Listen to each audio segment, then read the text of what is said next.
Okay, let's talk about the homework 5.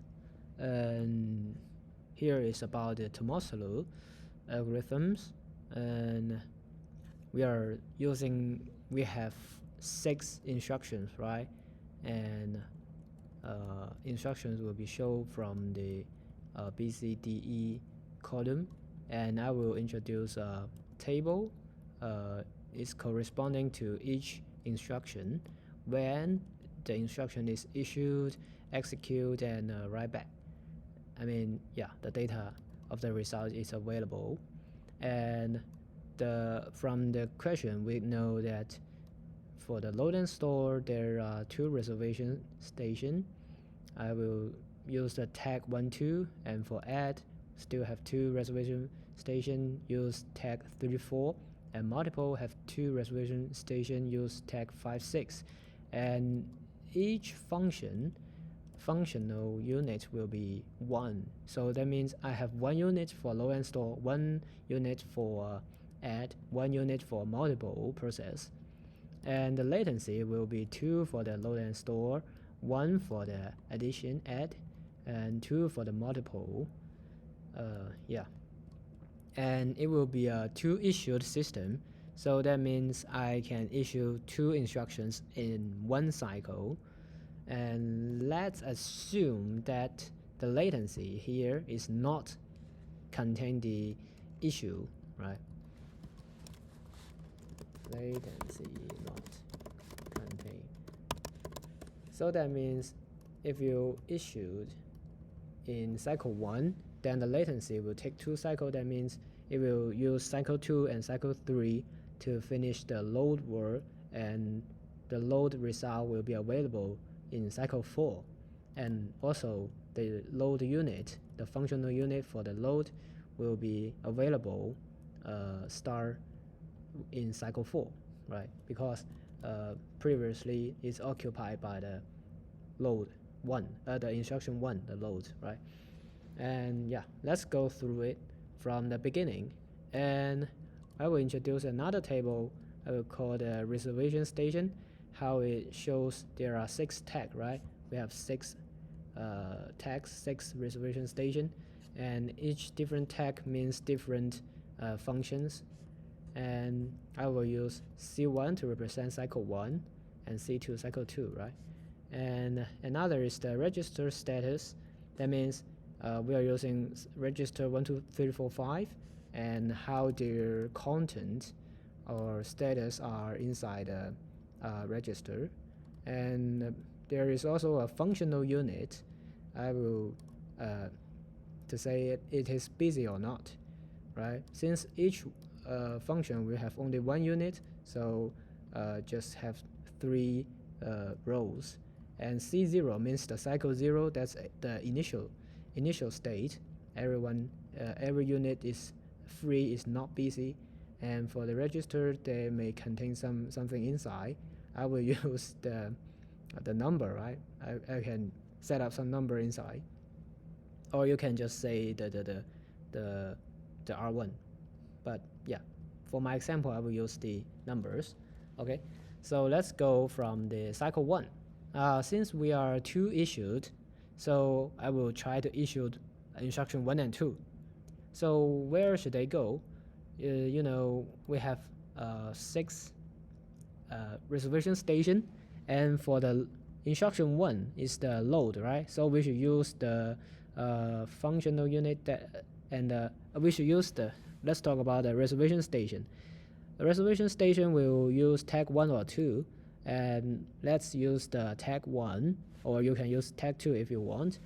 And we will read from the R4, right? So, and R4 is already, you can read it without anything, because you just read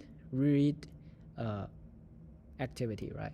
So you can read it. So the tag will be 0 because it's a value, it's a scalar, right?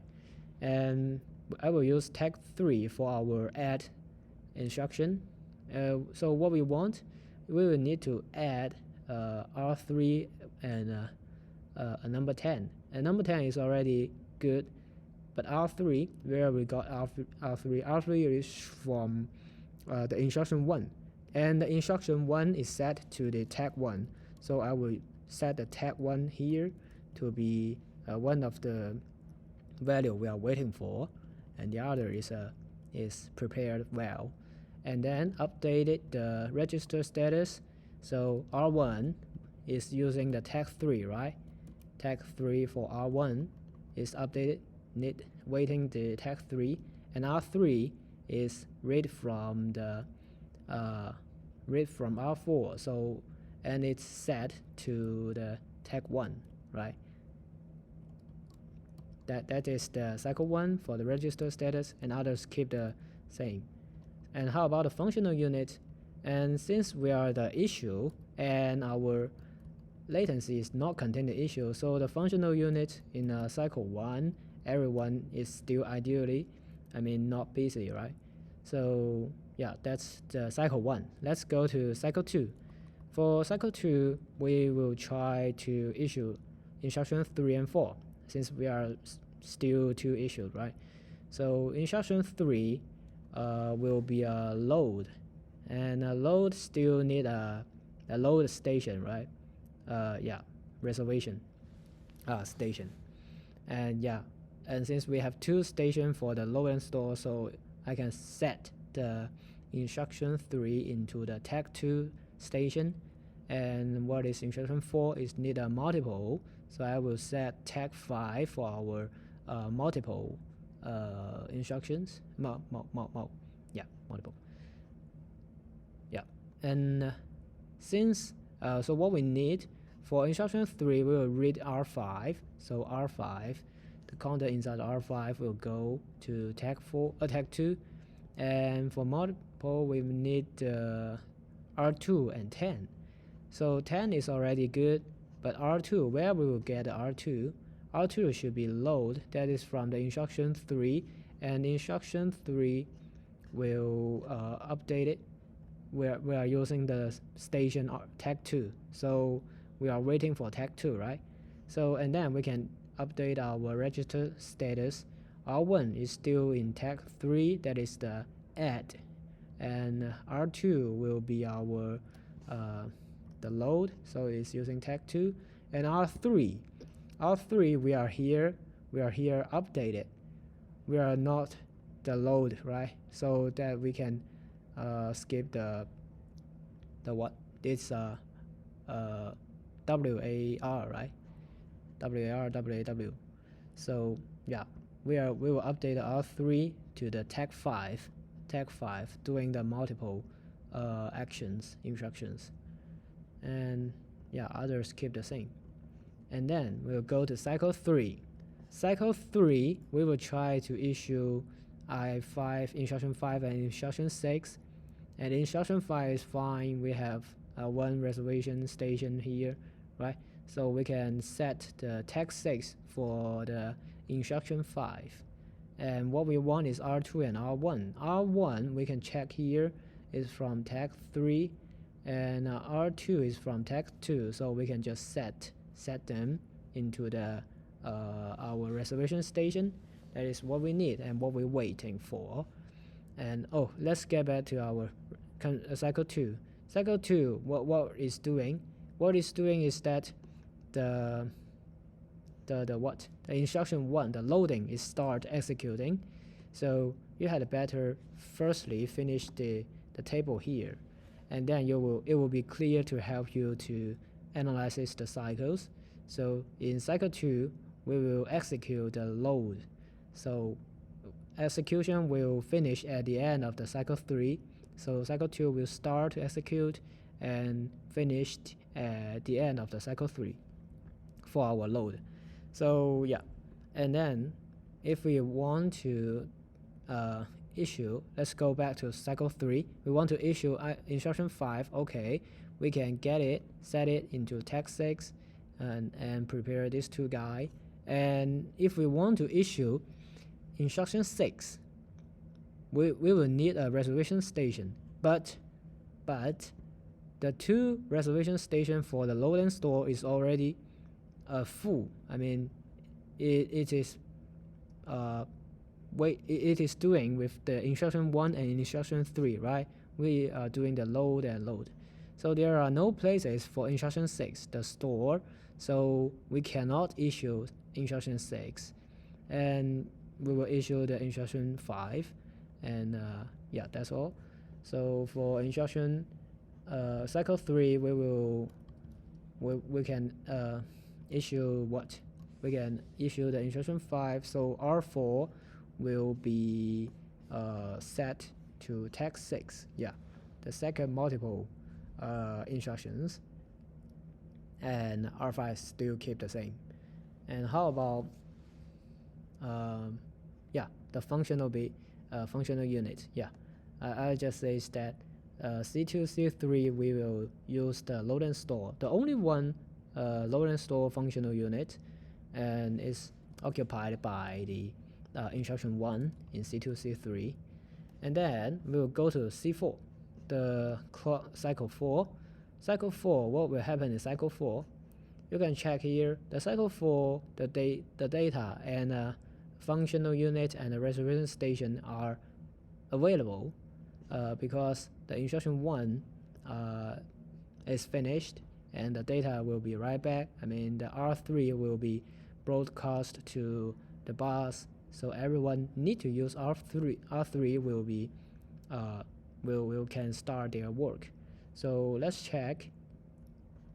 Since we are the instruction 1 is free, and so the tag 1 occupied by instruction 1 will be free, and so we can issue our instruction 6, the store, into the tag 1, and what we want is the R3. R3 is from tag 5, so we will try to introduce the tag 5 and waiting for its new data result. And yeah, so, and then since the load station is not occupied by the instruction 1, we will try to do the second load and store, and that will be instruction 3. So in cycle 4, the instruction 3 can start the load, and it will finish at the end of the instruction in the cycle 5. And then what we are waiting for the register 3 is the add the instruction 2, and so at the same time, at the same cycle, the instruction 2 can start do its addition work, right? Because two data are prepared well. So in cycle 4, the addition unit will also start working and finish working at cycle 5, because the latency for the addition just take one cycle, and that is cycle 4. So yeah, in cycle 4 we do a little bit much thing, but the key idea is that the instruction 2 and instruction 3 can start their execute now. And yeah, you can check with the table. In cycle 4 we can do the add and start doing the execute instruction 3, and that is the table, right? And you can also know that the result for instruction 2 will be available in cycle 5, and the result for the load of R2 will be available in cycle 6. So let's go further. Let's go further, and that will be cycle 5. Cycle 5, what will happen in cycle 5? In cycle 5, we know that the addition will be finished, so that means the R1 will be prepared well, and yeah, we will finish the addition, so the result will go, because we are doing the addition, right? The 44 plus 10, and that will be 54. That will be 54, and okay, so we will update our R1 into 54, and then everyone need the R1 can prepare the data. And who will need the R1? We can see the instruction 5 you need R1, so we can broadcast the R1 into our instruction 5. We are using the tag 6, And so instruction 5 have one variable available now and still waiting for tag 2. And yeah, there's the actions in cycle 5. So how about yeah, cycle 5, and at the end of the cycle 5, the load of the instruction 3 will be finished. Yeah, and then we'll go to cycle 6. Cycle 6, what happened in cycle 6? At this time, the load will be finished at the end of the cycle 5, right? So the R2 will be available in cycle 6. So who will need the R2? You can see instruction 4 and instruction 5 both need R2. So in cycle 6, we can we can broadcast our R2 into tag 5 and tag 6, the two multiple action. And since we have only one multiple unit, so we should do the instruction 4 firstly, right? We should do the instruction 4, the execution of the instruction 4, because we have only one multiple unit, so you cannot do two multiple at the same time, right? So the cycle 6 and 7 will be the execution of the instruction 4, and the functional unit, the multiple unit, will be available in cycle 8. So the other multiple, I mean the instruction 5, will be start execute start from cycle 8 and finish at the end of cycle 9, and the result will be available in cycle 10. And for our instruction 6, yeah, for our instruction 6, since we just need the R3, and R3 will be available in cycle 8, so we can start execution in cycle 8 and cycle 9 and finish the execution in cycle 10. I mean the write back in cycle 10. Yeah. So let's go back to our cycle 6, right? Cycle 6, our load will be finished, and anyone need the R2 will be set up, and we can start to do the first multiple action and do two cycle, right? That is cycle 6 and cycle 7. So cycle 7, in the end of the cycle 7, the I4 will be finished. So they are the same, the cycle 6 and cycle 7, right? And in cycle 8, we can get a result from tag 5. Get a result, and we will update our status, right? Status of the R3 to be 500 because it's 50 multiplied by 10, and yeah, and then we can do the instruction 6, the store things. Yeah. So in cycle 8, the store can be started, and the second multiple can also be started. That is 55 multiplied by 54, right? So that is cycle 8. Cycle 8 will start the execution of the instruction 5 and start the store action for instruction 6. And they are all take 2 cycles, so cycle 8 and cycle 9 are the same. They are the same. And then in cycle 10, everyone will finish their work. So the functional unit will be free available and update our result for instruction 6 and instruction 5. Instruction 5, we will update the R4, right? We can get the result of R4 in cycle 10, and we can also store the result of R3 to R5.